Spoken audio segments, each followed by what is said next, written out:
Crecí en un barrio donde todos sabían que había dos formas de salir. La primera era estudiar. Becas, universidades, trabajar el doble que los demás para llegar a la mitad. La vi funcionar con dos personas en toda mi vida. La segunda era la que nadie nombraba, pero todos veían. Yo quería creer que había una tercera, que con esfuerzo y tiempo las cosas se arreglaban solas. Mi padre se fue cuando yo tenía 12 años. No de golpe. Se fue poco a poco. Primero los fines de semana, luego las llamadas, luego incluso las excusas. Mi madre trabajaba en una residencia de mayores. Turno de noche 3 veces por semana. El resto del tiempo limpiaba casas de gente que nunca aprendió su nombre. Yo trabajaba en un almacén. Cajas, palés. Frío en invierno y calor en verano. 380 euros al mes. Mi hermano tenía 10 años y necesitaba de todo. Las zapatillas rotas, la mochila rota, los libros que no había forma de pagar. Llegábamos a fin de mes raspando, siempre raspando. Un martes de noviembre llegué a casa y encontré a mi madre, sentada a la mesa de la cocina, con un sobre abierto delante. No lloraba. Eso era lo peor. Las personas que llevan demasiado tiempo aguantando, ya no lloran. Solo miran. Era un aviso del banco. 2 meses de retraso en el alquiler. El tercero y nos ponían en la calle. Me senté con ella. Hicimos los números 3 veces. Los 3 daban lo mismo.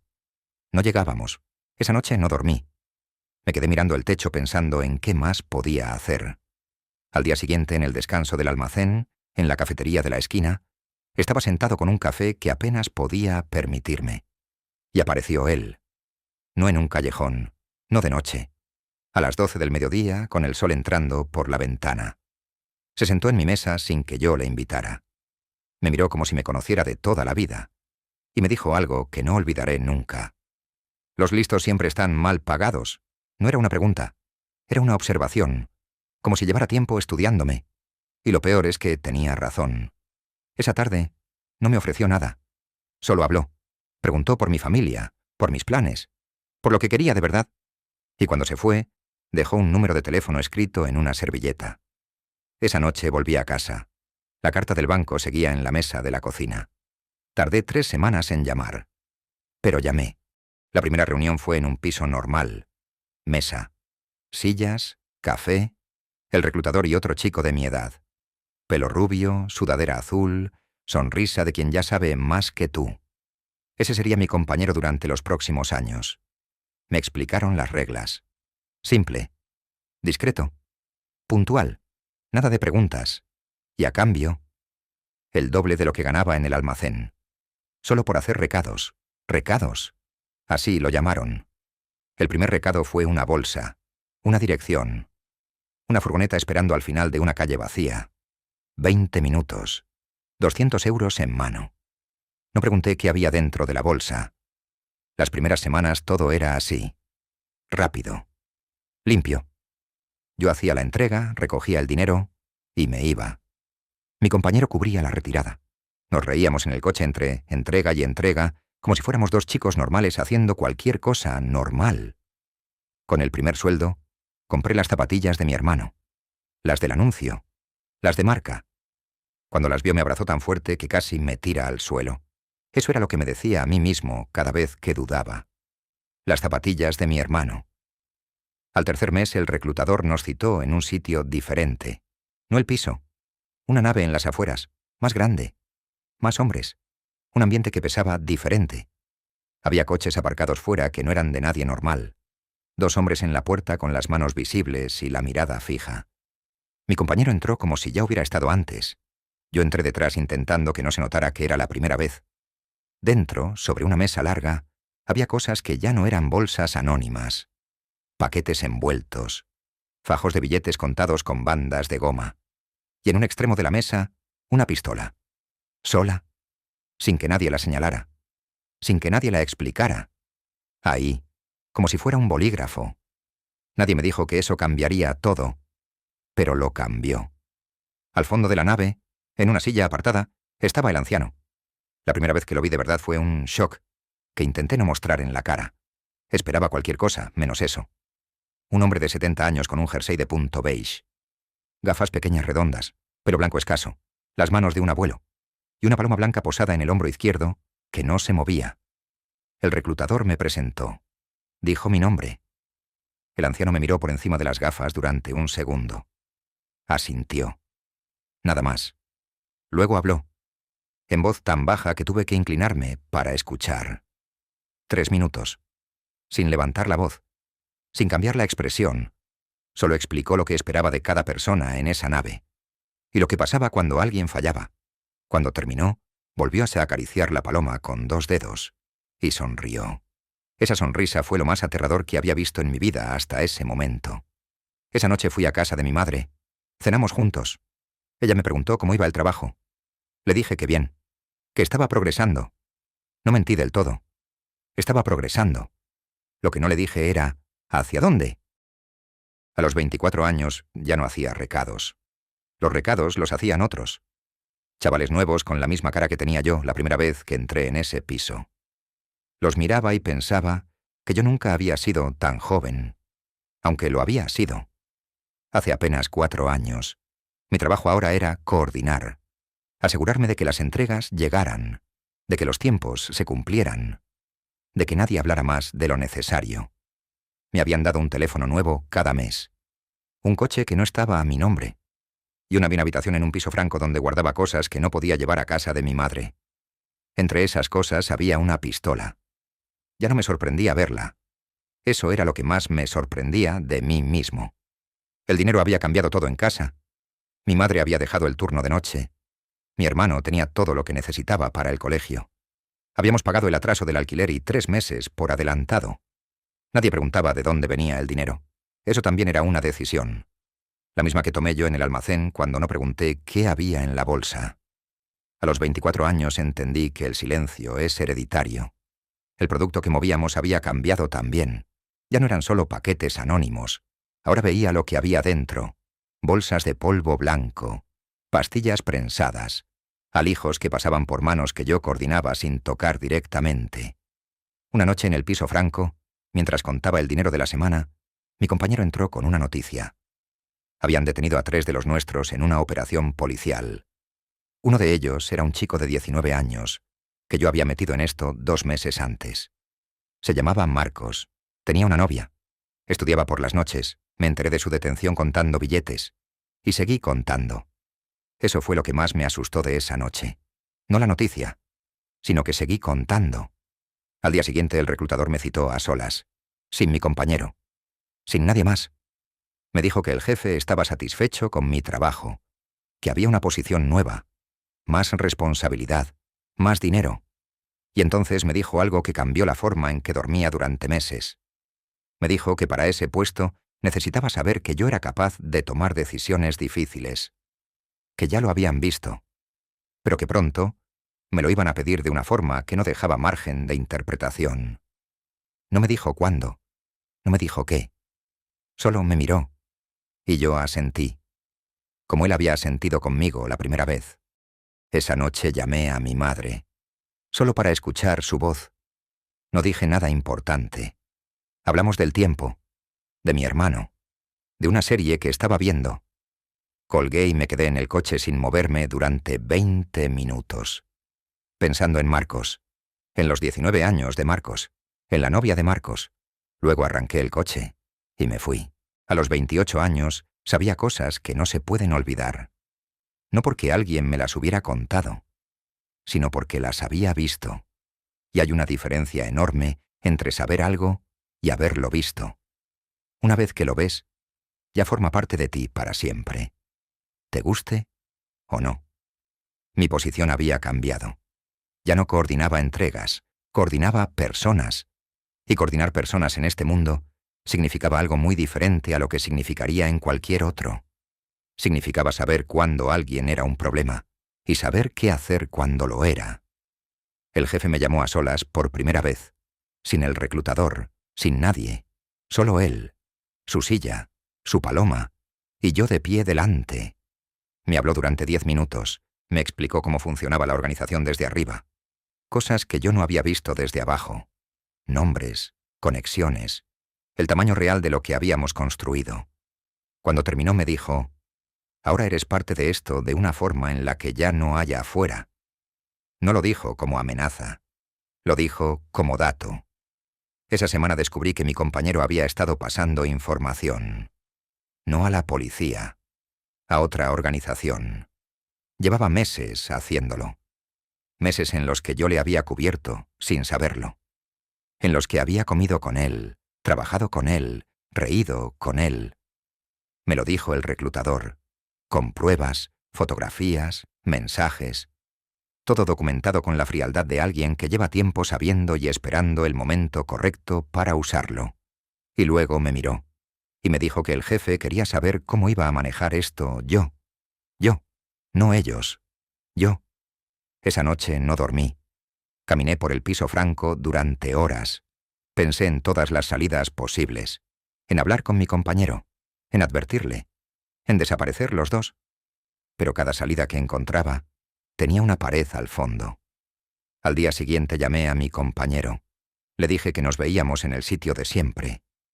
Cuando llegó ya había 2 hombres esperando fuera. No estaba yo cuando pasó lo que pasó. Eso me lo dije a mí mismo muchas veces después. Que yo no estaba.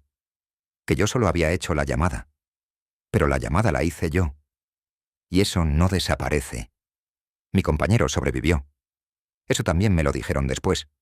Lo que no me dijeron es en qué condiciones. Y yo no pregunté. Aprendí eso de mi madre. El silencio como decisión. Esa noche volví a casa a cenar. Comí. Hablé. Lavé los platos. Y guardé lo que había pasado en uno de esos cajones que nunca se vuelven a abrir. A los 32 años llegué a la cima. No hubo celebración. No hubo discurso.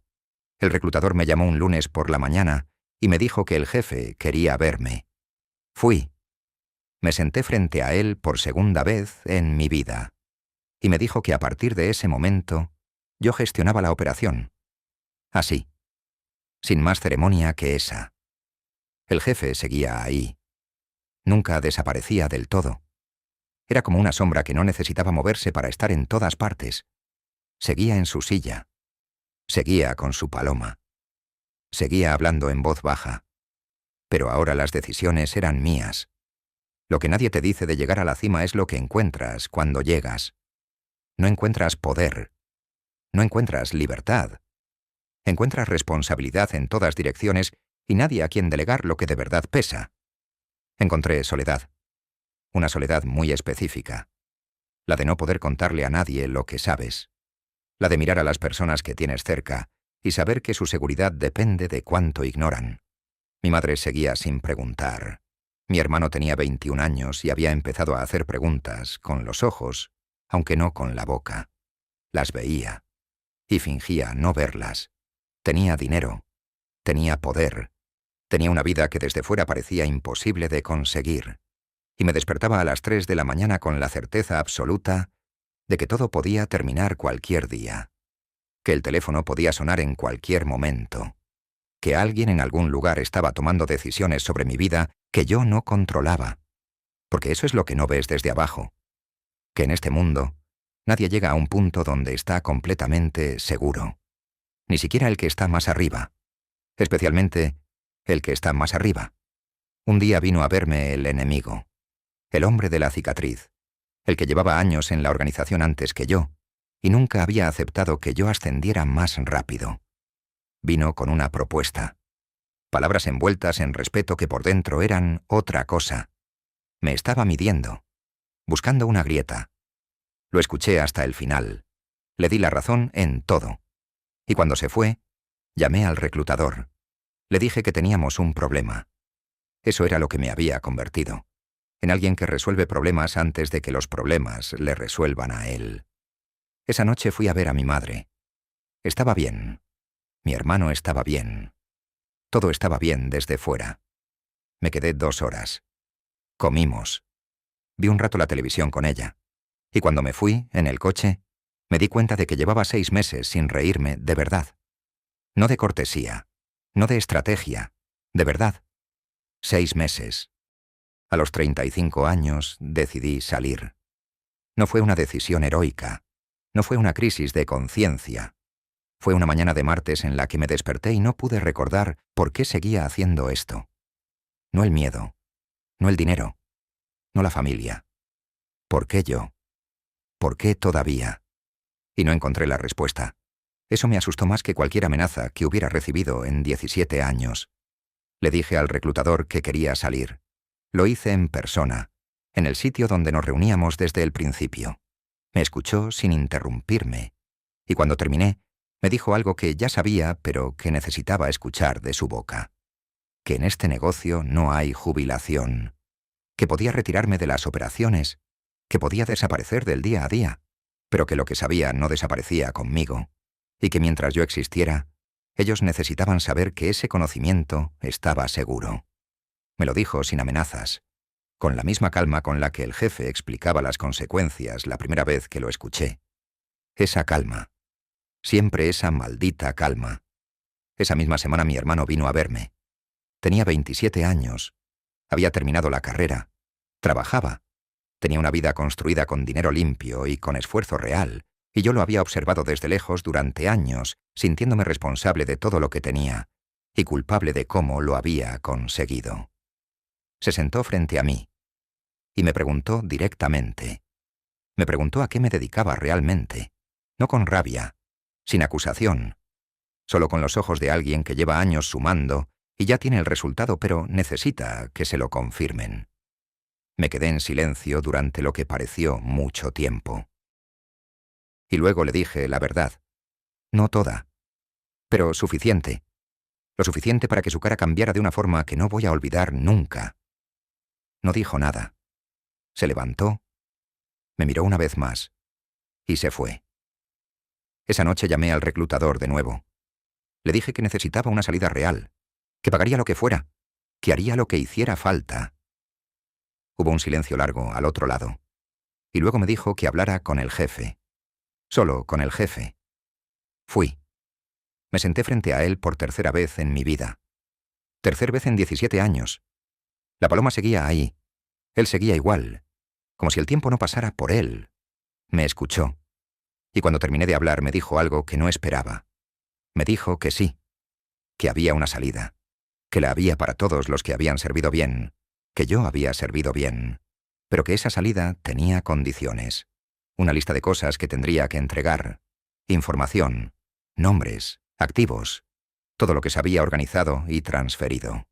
Y una última cosa que me pidió que hiciera antes de irme. No me dijo qué era todavía. Solo dijo, cuando llegue el momento lo sabrás, y sabrás que no tienes elección. Sonrió. Acarició la paloma. Y yo salí a la calle, sin saber si acababa de conseguir mi libertad o de firmar mi sentencia. El encargo llegó 3 semanas después. No por teléfono, en persona. Un hombre que no había visto nunca. Sobre Manila. Dentro, una fotografía y una dirección. Abrí el sobre y tardé 3 segundos en entender lo que me estaban pidiendo. La fotografía era de un hombre. 40 años. Pelo gris. Gafas. Cara de alguien que trabaja en una oficina y vuelve a casa a cenar con su familia. Era fiscal. Llevaba 2 años construyendo un caso contra la organización. Y era lo suficientemente bueno como para que el jefe quisiera que desapareciera antes de que terminara. Eso era lo que me pedían como precio de salida. No que lo matara yo. No directamente. Solo que organizara el acceso. Que preparara el camino. Que lo hiciera posible. Solo eso. Me quedé mirando la fotografía durante mucho tiempo. Pensé en todas las cosas que me había dicho a mí mismo durante 17 años. Que yo coordinaba. Que yo no tocaba. Que entre lo que hacía y lo que pasaba había suficiente distancia como para que no fuera lo mismo. Marcos. La llamada al compañero. El hombre de la cara golpeada cuya condición nunca pregunté. Toda la distancia que había puesto entre mis manos y las consecuencias se redujo a esta fotografía. Un fiscal, con gafas, que cenaba con su familia. Esa noche fui a ver a mi madre. No lo tenía planeado.